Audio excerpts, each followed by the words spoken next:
Alright, good day everyone. And in this video, I'm going to show you how to solve quadratic equation using completing the square method. In solving quadratic equation by completing the square method, you have some steps to take. First and foremost, you have to see to it that the coefficient of the first term in the equation is equal to 1. Then you rearrange this equation such that the variable term is at the left hand side of the equation, while the constant term at the right hand side of the equation. Okay? Now, after you have done that, take half of the coefficient of the second term in the equation, square it and add it to both sides. If you do that very well, you see that the expression at the left hand side of the equation is giving you what we call perfect square. And having that on ground, you are good to go and do your factorization and simplify further and have your equation solved. Okay? I have up to 4 examples that I'm going to show you in this video, which I'm assuring you that if you follow me carefully to the end of this video, you're going to solve any quadratic equation using completing the square method without stress or any difficulty. So follow me. Then before I start with example number 1, I want to remind you the general quadratic equation, which is stated as as squared plus bs plus c equal to 0. And from this general quadratic equation, we deduce 2 major values that I want you to take note of. Number 1, I want you to take note of half of b squared, half of b squared. Now, what is half of b squared? Half of b squared is the number that what is it for? Is the number that we always add to our quadratic equation. Is the number that we always add to our quadratic equation. Once you see that the quadratic equation that is given, you cannot go straight and factorize it. This is the number that we add to it as to make perfect square out of the quadratic equation. Now, what is half of b? Half of b always goes with the variables in which the quadratic equation that is given is written. Okay, after you have done your factorization on the perfect square that you realize, this half of b always go with the variable in which the quadratic equation is written. As you follow me in the example as I demonstrate it, you will see it better. Okay, now let's start with number 1. Example number 1. This is solution. Solution to example number 1. Example number 1 is stated as x squared minus 8x plus 3 equal to 0. Now, comparing this example to the general quadratic equation, our first term is x squared, and from there we know that our a is equal to 1, then b is equal to minus 8, c is equal to 3. Okay, a equals to 1, b equals to minus 8, then c equals to 3.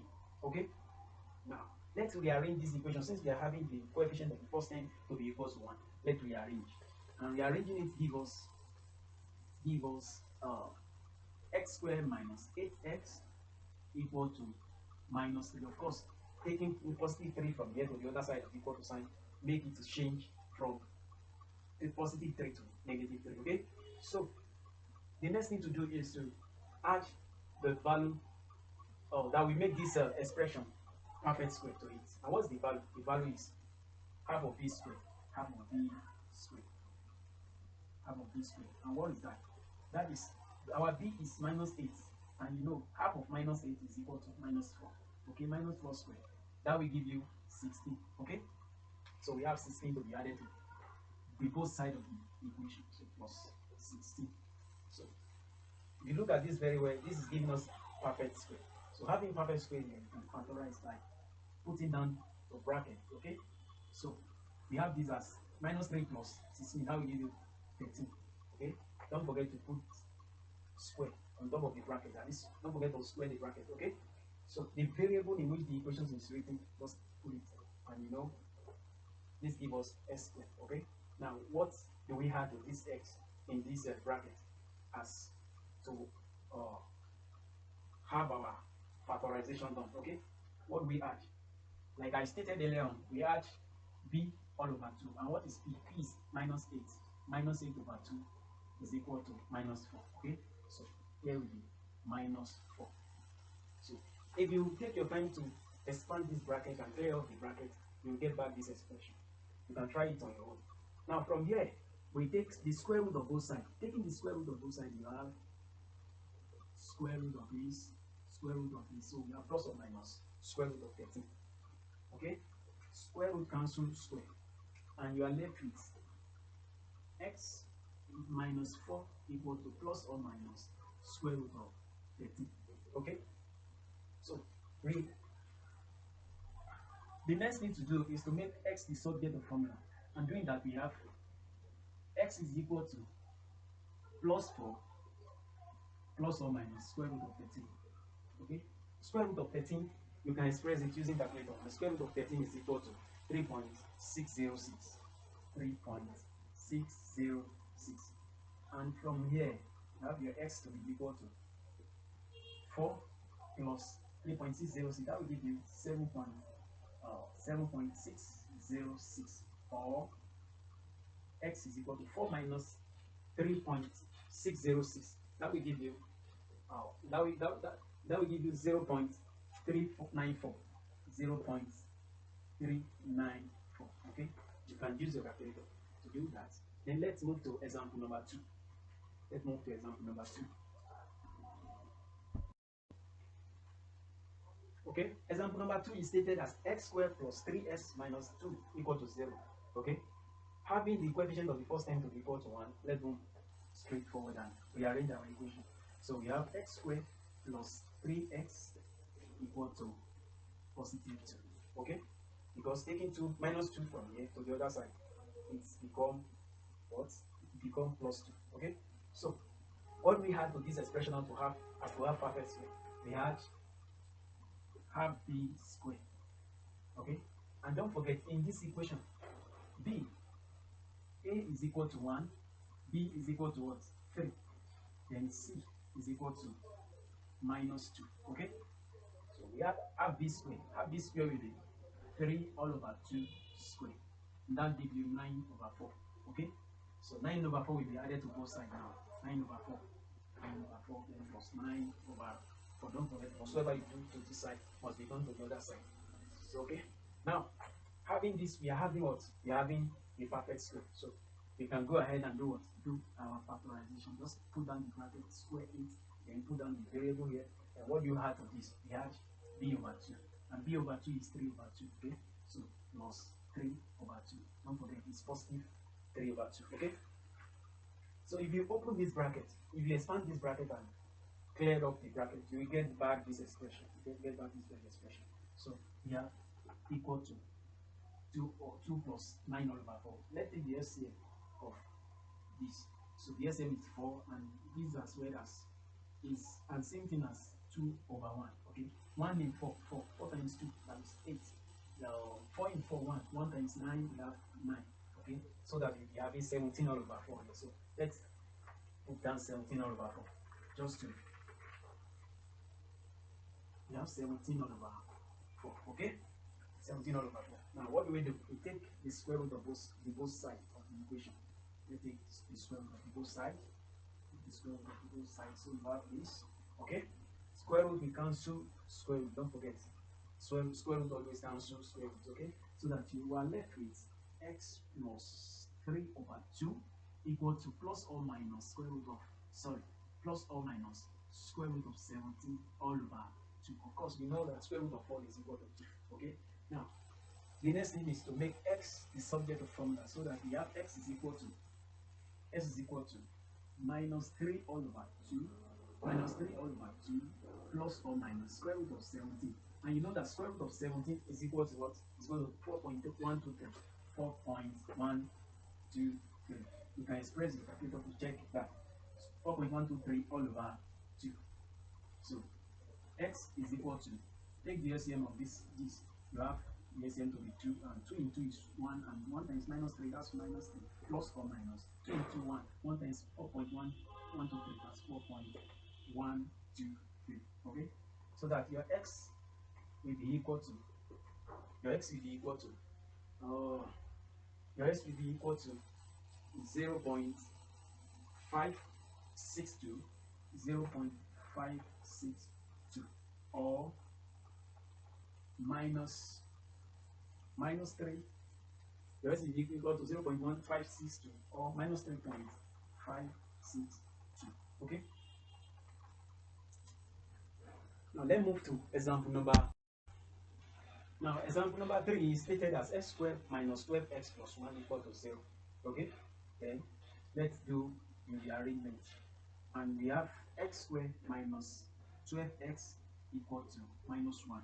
Okay, so what do we add to this expression to make it a perfect square?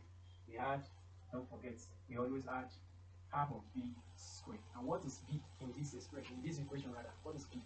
B is minus 12. So we add minus 12, half of minus 12. Half of minus 12 is minus 6 which is square. That will give you 36. Okay? That will give you 36. Okay? So from here now we add that is positive 36.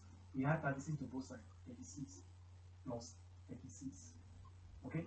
Now this is giving us a perfect square now, and the same way we've been doing our factorization, just put down the bracket, square it, put down the variable, and what do you add to this? You add b over 2, that is half of b, and half of b, that is half of 12, half of minus 12 rather, half of minus 12, okay?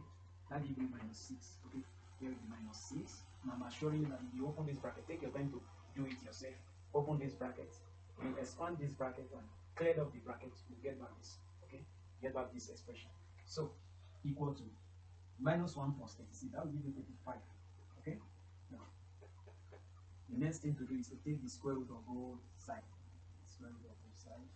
So we are having square root, we cancel square, and we have x minus 6 equal to plus or minus square root of 35. Okay? Now, square root of 35 is our, okay? So that your x will be equal to 6 plus 5.916, or 6 minus 5.916. Your x is equal to 11.916, or your x is equal to 11.916, or so your x is equal to 11.916 or 0.084. Okay, and this is the final answer. Now let's go to example 4. Let's go to example 4. Okay, so example 4 is stated as 2x squared minus 4 minus 14x plus 20 equal to 0. Okay, now the first thing we do is to make the coefficient of x squared to be equal to 1. How do we do that? We divide all through by 2, and we have 2x squared all over 2 minus 14x all over 2 plus 20 all over 2 equal to 0 over 2 is 0. Okay, so the next thing is to okay, let's simplify this. We have this cancel this, 2 here 1, 2 here, 2 in 14 7, 2 here 1, 2 in 20 we have 10. Okay, so that we have x squared minus 7x plus 10 equal to 0. Now, let's go ahead and rearrange. Rearranging this equation will give us x squared minus 7x equal to minus 10. Okay? And from here, what do we add to this expression as to make it perfect square? We add b half of b squared. And half of b squared, what is our b in this equation? B is equal to minus 7. B is equal to minus 7. Don't do mistake in putting minus 14. You choose your b after you have seen to it that the coefficient of your first term is equal to 1. Okay, that is when you can choose your b, and we have, by that we have our b to be equal to minus 7. So we have minus 7 all over 2 squared. Okay, and that gives you what? That gives you 49 all over 4. Okay, 49 all over, sorry. Okay, it's true. That's 49 all over 7. Negative 7 square will give you 49, and square of 2 will give you 4. So we are right. Now, this is what we have to the both side of this equation. So we add 49 all over 2. Sorry, all over 4. 49 all over 4. And here will be plus 49 all over 4. Okay? So then we go ahead and do our factorization. We factorize our perfect square. And following the same way, you have the brackets in square. So we have the variable x. Then what we add to x in this bracket, we always add b all over 2. That is half of b. What is b? B is minus 7. So that's minus 7 all over 2. So we have minus 7 all over 2 here. Okay? Vividly, expand this bracket and clear up the whole bracket, you'll get back this expression, this particular expression, okay? So, which is equal to minus 10. Of course, we can take the LCM of this, and we have the SCM to be 4, okay? Minus 10 is the same thing as minus 10 over 1, you know that. Then 1 in 4 will give you 1, so we give you 4. 4 times minus 10 will give you minus 40, and 4 in 4 will be 1. 1 times 49, that will be plus 49, and we'll be having here to be equal to, you can, let's go ahead and take the square root of the whole thing, take the square root of both sides, so you have this plus or minus, okay? So that square root will cancel square, and we are left with x minus 7 over 2 equal to plus or minus. Now let's simplify this now. Minus 40 plus 49, that gives you what? 9. That gives you 9, okay? And you have over 4, okay? Everything into square root, okay? Square root of everything. And square root of 9 is what? 3. Square root of 4 is 2. So that we don't waste our time here, just put down 3 all over 2, okay? Now, we make x the subject formula now, so that we be having x is equal to plus 7 all over 2 plus or minus 3 all over 2. Then you take the LCM, taking the LCM, we'll be having 2 as the SCM. So 2 into 1, 1 times 7, that will be 7, 2 into 1, 1 times 3, that will be plus or minus 3, okay? So that our x will be equal to 7 plus 3, that will be 10. 10 divided by 2, 5, okay? 5. Or x equal to 7 minus 3, that will be what? That will be 4. 4 divided by 2, that will be 2. And that is our final answer, okay?